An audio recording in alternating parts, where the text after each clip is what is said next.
Hey everyone, welcome to Locked On Lakers for Friday. Brian Kamenetsky, Andy Kamenetsky. Luka Dončić puts up 45 points in Milwaukee, and it's not even close to enough. Lakers get hammered. Talk about it next.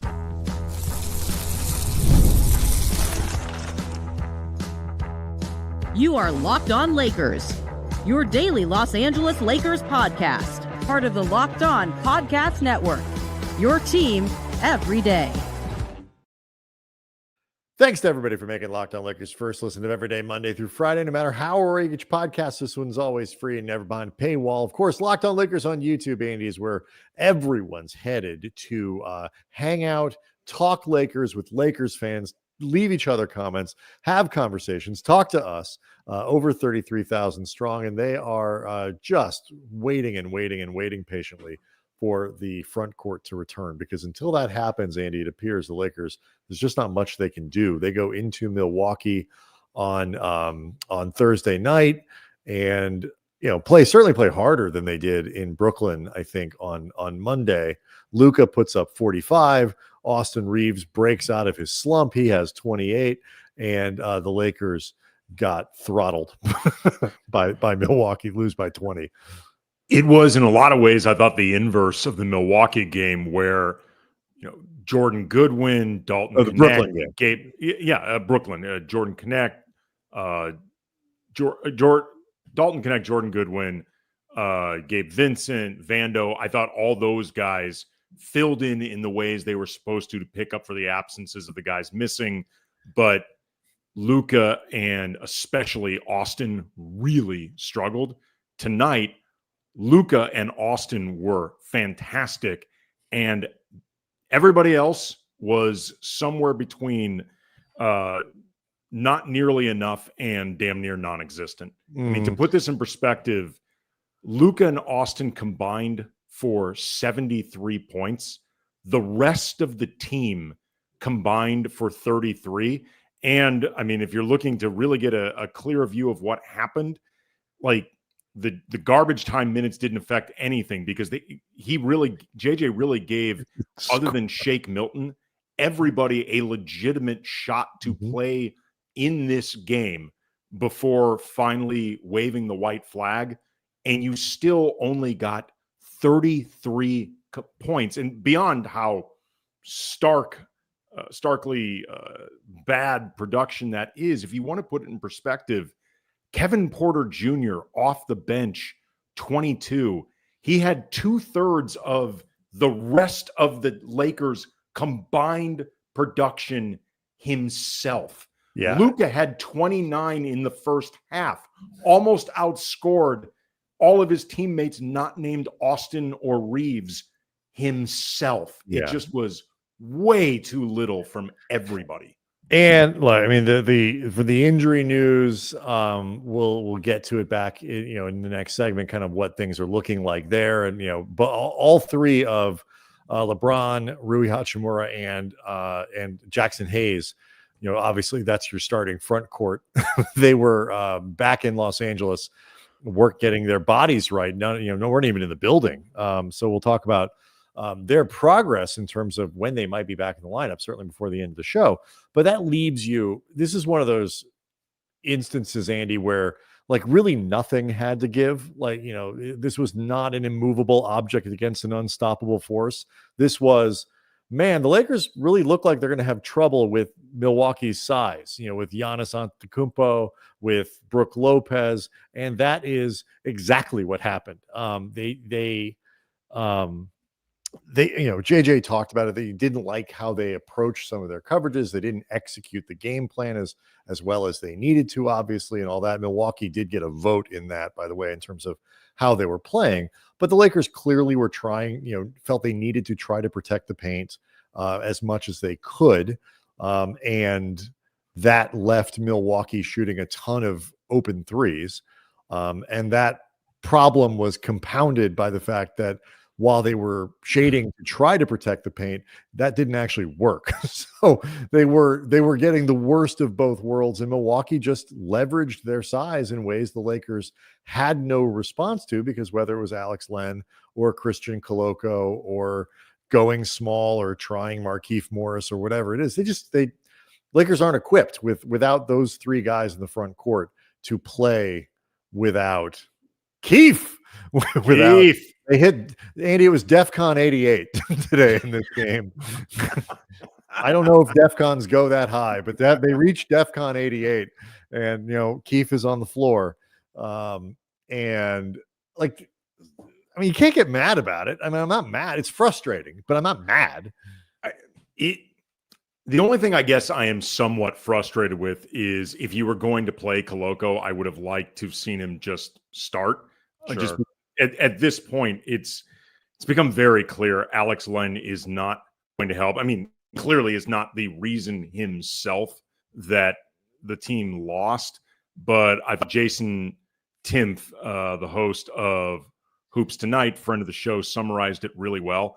Alex Len has made some really nice short roll reads and has logged a few great ISO defensive possessions on Giannis, yet has still been downright destructive to the Lakers in this game. The response I had was the stuff that Len can't do, he really can't do. Like he's one of the more all or nothing players in the league right now.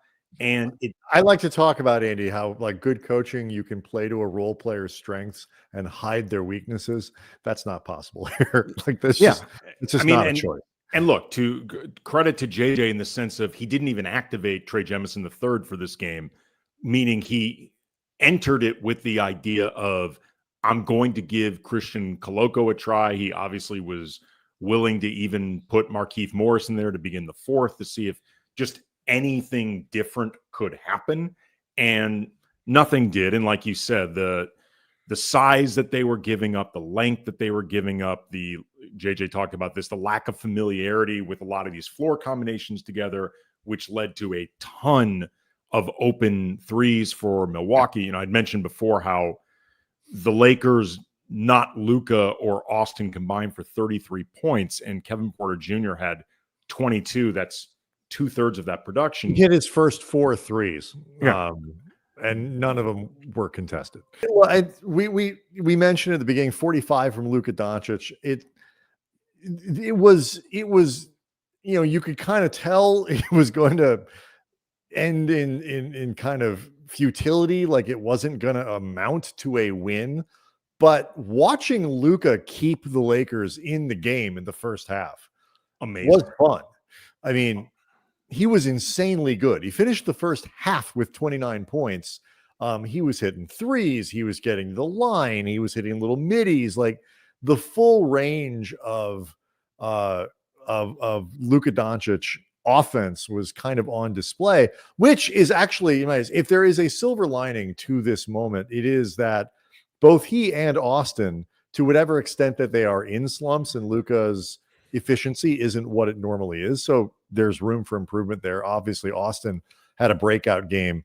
Like those guys are going to be able to shoot their way out of whatever slump they're in, because I mean, you can't get greener lights than what they have provided. And Lucas certainly took advantage of it, looked smooth, looked comfortable, had the full array out to keep the Lakers close going into the half. And it literally was Luka keeping the Lakers close. Luka's, you mentioned the 29 points. He also had 7 rebounds, 2 assists, 2 steals, a block. He did have 3 turnovers, and he and Austin combined for 9. But some of that was just, again, they're getting blitzed constantly, and it is difficult to work out of that. They also both, frankly, should have had more assists in this game. That's what I'm saying. I'm pointing it out, but I'm not harping on it. I'm not criticizing it. I actually thought Luka's defense in this game a lot was actually pretty good. Like this was a game where you really saw Luka, and I think also to a very tangible extent, Austin really trying as not just the most talented players on the team at this point, but also the leaders of this team, really attempting to put everybody on their backs. It's also why, we can talk about it a little bit later in the show as well. You texted me during the game wondering why Luka was put back into the game with, I think, about 7 or 8 minutes, and the Lakers down in the game. Close to 20. I had a couple ideas why, but in the end, if you're looking to see what a game can look like for the Lakers, where Luka attempts to go supernova for his team, even if it ended up ultimately in a loss, picture it now with, his roster there. Like, let's say LeBron is available, but just struggling. Let's carry this over into the next segment, because like I said, I do think there is some benefit. Like, what can the Lakers do to make this time constructive? Because it's going to be, they're playing tonight, Friday night in, for those listening to the audio on Friday morning, they're playing Friday night in Denver. They've got 6 games starting tonight, 6 games between now and the 22nd. Like, that is an insanely packed schedule. And, this lineup is going to be the lineup for at least part of it. So what can they get out of it? We'll ask that question next.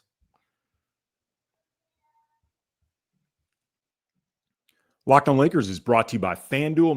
March Madness is here, and FanDuel is giving you the chance to get in on the action like never before. Right now, new customers can get $200 in bonus bets when your first $5 bet wins. That's 200 extra bucks to use on everything from buzzer beaters to the Cinderella teams to just rooting on your alma mater, with a little extra incentive to cut down those nets. And when the tournament games happening every single day, you can stay in the action. There's always something exciting to bet on. Plus, easy and fast. The FanDuel app, really simple to use. And when you get paid instantly. There's no waiting around. So visit FanDuel.com, get in on the college hoops action all tournament long.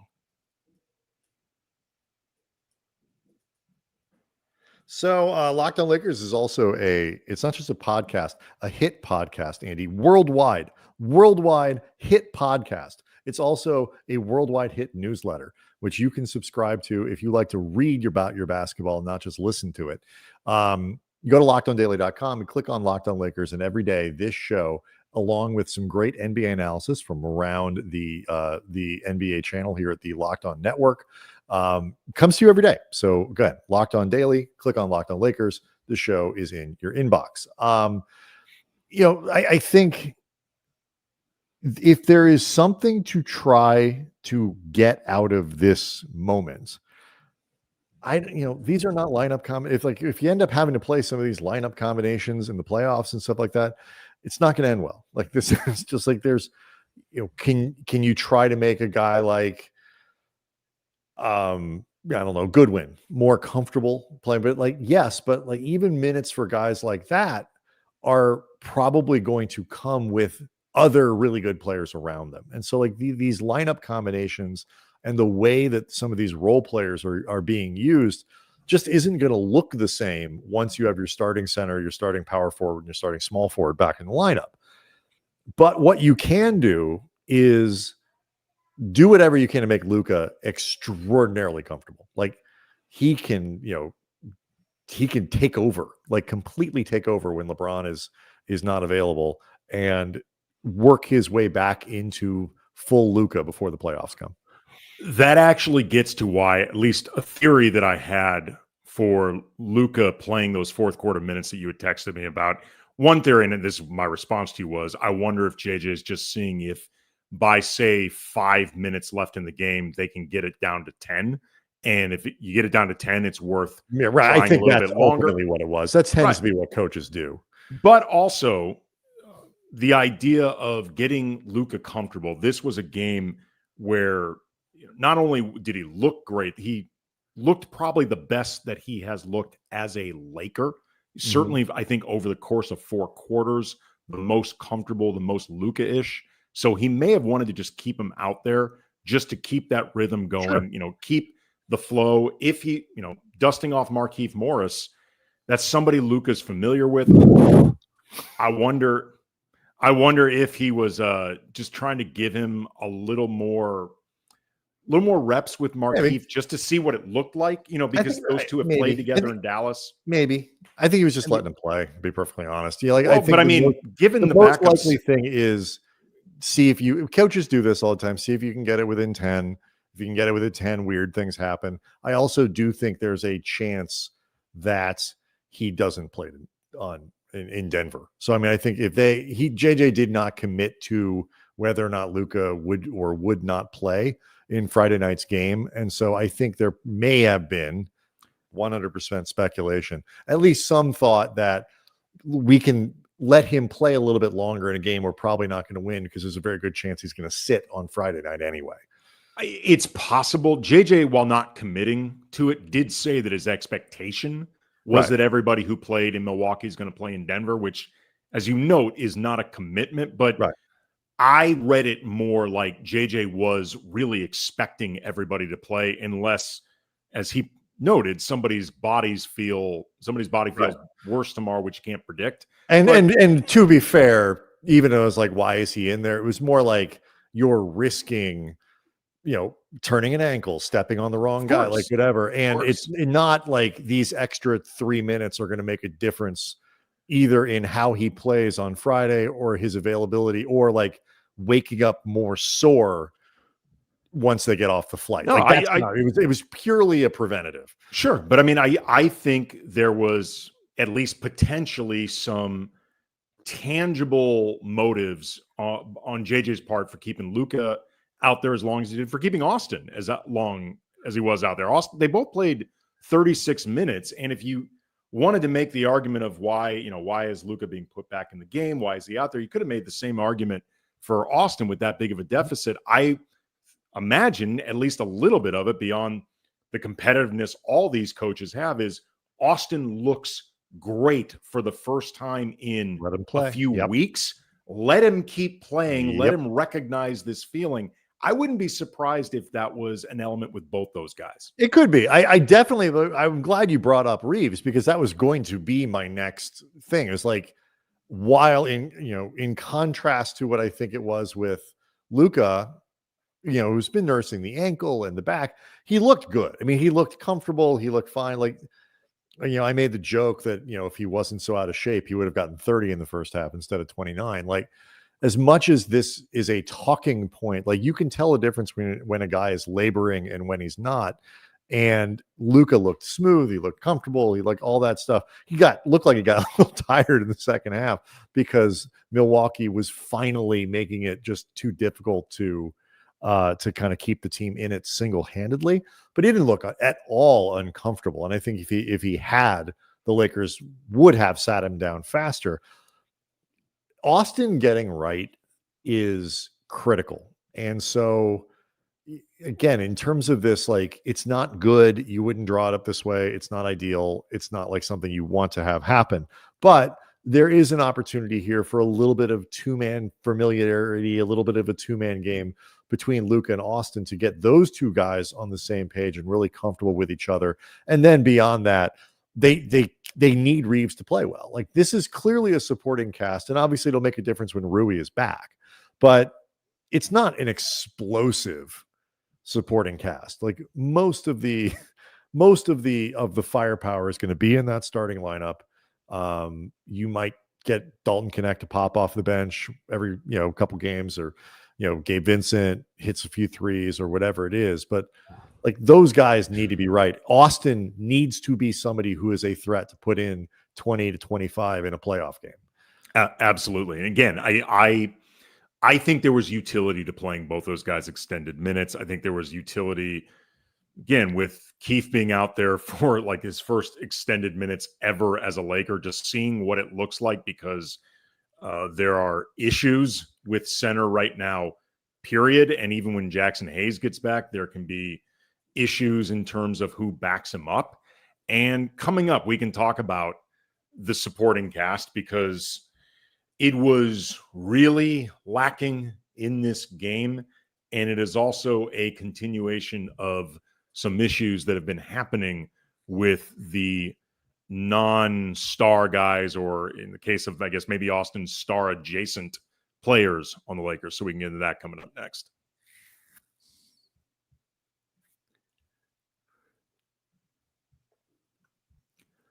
Locked on Lakers is brought to you by Monarch Money. You ever check your bank account and wonder, where did all the money go? Between dining out, online shopping, entertainment, it's easy paying for your damn kids. It's easy to lose Track. Did I say that out loud? That's where Monarch Money comes in. I only have one kid, your personal CFO, giving you full visibility and control over your finances. Monarch Money isn't just a budgeting app. It's a complete financial command center. You can track all your accounts, investments, spending in one place, so you can just stop managing your money and start building wealth. You can enjoy convenience. Instead of juggling multiple apps, you can use Monarch to check your finances, track spending, even plan long-term goals. You can enjoy collaboration. Managing money with your partner is smoother than ever. You can track shared and personal accounts, set goals, and even stay on the same page without the stress. Take control of your finances with Monarch Money. Use the code LOCKEDONNBA at monarchmoney.com for 50% off your first year. That's monarchmoney.com, code LOCKEDONNBA for half off your first year. We'll get to the supporting cast here in a moment. It is obviously very important to bring people up to speed with the news of the day regarding all of these injuries. As I mentioned in the first segment, LeBron, Jaxson Hayes, and Rui all flew back to LA. They did not accompany the team to Milwaukee and then to Denver. And they are, and this is the good news, they are all listed as day to day. And obviously, especially when you're thinking about LeBron, like, the timeline initially given out was 1 to 2 weeks. If he is already being put in that day-to-day category, 1 to 2 weeks actually does kind of sound like it could be the time frame, or at least pretty close to that. I think they would say, yeah, LeBron's still got another week and we'll look at him or whatever.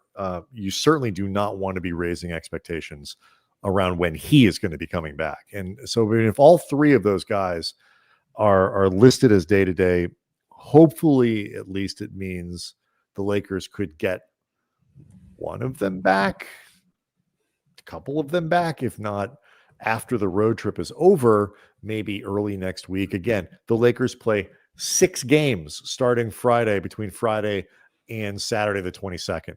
That is an absurd amount of basketball. So if they can get anybody's back, Andy, it's good. But at least, I took that to be a very good sign, particularly when it comes to LeBron, that he's considered day-to-day and they sent him back to Los Angeles. I also take it as a good sign because it's more productive, their use of time, if they're in LA, as opposed to having to go to an arena and sit there for 4 hours when they're not going to play, then get on a plane, go to Denver, a city they're not going to play in, then go sit in an arena that they're not going to play in. Like, it's a more productive use of their time beyond the idea that they are hopefully getting closer to return. But I also take it as a positive sign from the Lakers, because they do not like to get ahead of any injury news at all. So the idea that they would even create expectations is so antithetical to what they typically do, no matter how you feel about the way they go about their business. I agree with you. That makes me optimistic that all three of them, LeBron, Rui, and Jaxson, are going to be back relatively soon, which is obviously great news. Right. I mean, and Jaxson is the only one who it's like you look at it and you're like, this. When it first is like, that seemed like a really minor thing, like he'd miss one game and come back. The fact that he hasn't been able, of everyone, I'm actually most sort of distressed about his injury. And it's not because he's the best player of the three. He's not. It's because this is one of those, it was, only supposed to be a 3-hour tour kind of injuries. And all of a sudden, they're still stuck on the island. Everybody else kind of seems like they're on the track they gave. And as we've seen, Andy, they really don't have a backup center that is viable. And, I know, Jemison, God love him, he plays incredibly hard, but he's limited. And Koloko plays hard, but he's limited. And Len, I'm sure he's trying. He's not very good. They just don't have a lot of playable centers. I thought Koloko was a little bit better than Len in Thursday's game, but I agree. But I didn't think he was very good. I also agree. And that's not meant as a knock on Koloko. Well, he hasn't played in like 2 months. Right. And he's not somebody who, like, they signed with the expectation of playing high leverage minutes like to try to nail down playoff seeding. They signed him as a kind of a guy you could put out there if you need to, but mostly as a developmental player that they think over the next couple of years has potential. And I 100% agree. But, so do I. Right. I like Koloko. Hayes, while he has limitations, a good fit for what they're doing, has played well, and is by far the best option that they have. And so if he's not available, they really are a little bit screwed. But this gets back to why I was focusing a bit earlier on when Keith got in the fourth quarter and JJ specifically playing Luka with Keith. I would not be surprised if Keith gets some run against Denver and earlier, because the center situation, I mean, currently without Hayes is a nightmare. And even with Hayes eventually back, knock on wood, ASAP, it is looking unsettled. Like Trey Jemison, again, I mentioned it at the top of the show, he was not even active for this game. Yeah. And JJ has clearly lost some trust in Koloko, because he went from being in the rotation and I thought playing reasonably well to going long stretches without playing at all. And the why has never been fully clarified, but we can clearly tell the what. And Alex Len is, if I had to guess, going to be the guy that starts tomorrow, if for no other reason than he's huge and Jokic is huge. But he clearly is not a viable rotation guy. And once Hayes is back, I would be surprised, maybe not shocked, but surprised if Len ends up Hayes' backup. I would not be surprised at all if JJ starts giving Markieff Morris a few games of a look as the backup center, because I mean, nobody is standing out. And like we talked about with Keith and the piece that Dan Wojcicki wrote for the LA Times that everybody should read because it's a really cool piece. But he's a veteran. The guys around him respect him. He's experienced. He was part of a 2020 championship team. Like, he's somebody that you could put out there with the hope of first do no harm, and maybe he can pull that off. Yeah, we'll see. I certainly, long term, I don't know, but tomorrow, like Friday, we're recording this Thursday night for Friday's show. In Denver, I agree with you. I think he's going to play because he's a better option than what they've got. Even at 6'9", he's undersized, but like Len is not going to stop Jokic. I mean, the notion of a Jokic stopper is kind of stupid anyway, but like, especially with Rui injured, right? You're not going to execute, the same type of game plan. It's not going to work as well. And so I think you will get a little bit more predictability on a consistency. Again, like Len makes a good play and makes 5 bad ones. Koloko makes a good play here, shows some energy. He did get vertical. Like the first thing they did to him was throw him a lob when he got in. And that's his greatest value, is he just opens up another place for Luka to throw the ball. But I mean, Keith, I think from possession to possession, the ceiling, it might be lower, but the floor is higher. And so, undersized Markieff Morris, 6'9", 15 minutes, wouldn't shock me. I mean, again, you can't get mad about this stuff. There's nothing they can do. I mean, as long as they play hard. Austin said it after the game. Redick said it after the game. Like, yes, technically you can execute well enough. DFS gets really hot. Gabe Vincent, they shoot unnaturally well from the perimeter. You get a slow night from another player.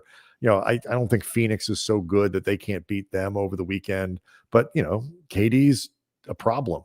They've got, some decent enough large people who Lakers are going to have to account for. And then you get Booker. You get they're not great, but, I think the Lakers might be able to win that game. But broadly speaking, they're missing too much of the same kind of player to compete against good NBA teams that are paying attention. And by the way, Andy, there were reports going into this game that the Bucks were extra motivated because it was a Darvin Ham revenge game. They wanted to make sure that Darvin won this game against his former team which makes it one of the very rare assistant coach revenge games that you ever get a chance to see. Oh, what a time to be alive. Yeah. And I don't root against Darvin. I just find the notion of an assistant coach revenge game to be kind of silly. No, we actually both on a personal level like Darvin. Really good guy. And both of us thought actually his first season he did a very good job. Second season was more spotty. None of this needs to be relitigated. But as a person, really, really good dude. And I think he'll get another shot at head coach. And I think he deserves another shot. Assistant coach revenge game. Yes. Are we doing that? Are we really doing that? Well, when you're missing LeBron for a TNT game, you got to come up with some storylines. And there you go. We had talked about this, I believe, for Wednesday's show. And tonight was another reminder. Dorian Finney-Smith, 5 points on 2 of 8 shooting, 1 of 5 from behind the arc. You know, I mentioned he was hardly the only supporting player who didn't step up. Gabe Vincent, 6 points on 3 of 10. 0 of 5 from behind the arc. He missed 3 consecutive corner threes from the exact same damn corner. God, that was the most frustrating sequence. It's like it's just like, you get a feeling like you're watching a game and you're saying to yourself, I don't think this is going to end well. Right. Like when Gabe missed 3 the 3 in a row, and you're just like, I don't think it's going to end well. Like those need to go in. We're going to need that to go in. And, Connect had 10 points, 4-7 shooting, 5 rebounds, 3 assists. I mean, Dalton was fine, if not good enough. Frankly, they needed to get him the ball more because he was one of the only guys who could make a basket in this game. But swinging it back to DFS, this is now 49 points over his last 9 games combined. Like, that is just not going to get it done. And, nobody expects Dorian Finney-Smith to explode for 50, but they do believe that he can, in a situation like this, should explode for 15. You know what I mean? Like they need DFS to do more. And it's all relative. This is becoming a thing. 100% agree. Like, Dalton Connect's profile as an NBA player. And he picked up 5 fouls on top of it. And other than 1 rebound, and I guess 1 turnover, he was a donut across the box. Wasn't good. And, he is a guy who will play better and perform better with the better players around him. But like, Dalton, you look at it and say, okay, these guys are missing in a situation where there are an extra 18 shots to go around, 20 shots, 25 shots, whatever it is. Luka's going to absorb a bunch of them. So like, it's like Connect erupting for 28. You'd be like, okay, I can see that. I can see that happening. Dalton had a couple of very confident jumpers, a good 3 in the first half, and all that. You don't expect that from DFS. Like, he's not that kind of offensive player, but they need him to hit his averages. Like, they kind of need everybody to hit their averages to have a shot. And he just wasn't, that was Thursday's show. And you were prescient, Andy, in your observations there. And we'll see what happens in Denver. I don't think anybody is particularly optimistic about what that game's going to look like. The Lakers, it's kind of annoying. They're going to slip in the standings. But as long as they stay above that 6 seed and give themselves a chance to be healthy, win a couple games, go into the playoffs, maybe you can get back into the 3 or 4. 2 probably does look like it's going to be really tough to do by the time this is all done. But, 3, 4, 5, 6, still very much in play. Locked On Lakers on YouTube is where you can go hang out. With over 33,000 subscribers, we will, of course, be back after the game in Denver and this weekend against Phoenix. Yeah, after that game, but that'll be Sunday for Monday. That's like normal. But everyone have a great, great Friday, and we'll see you after the game.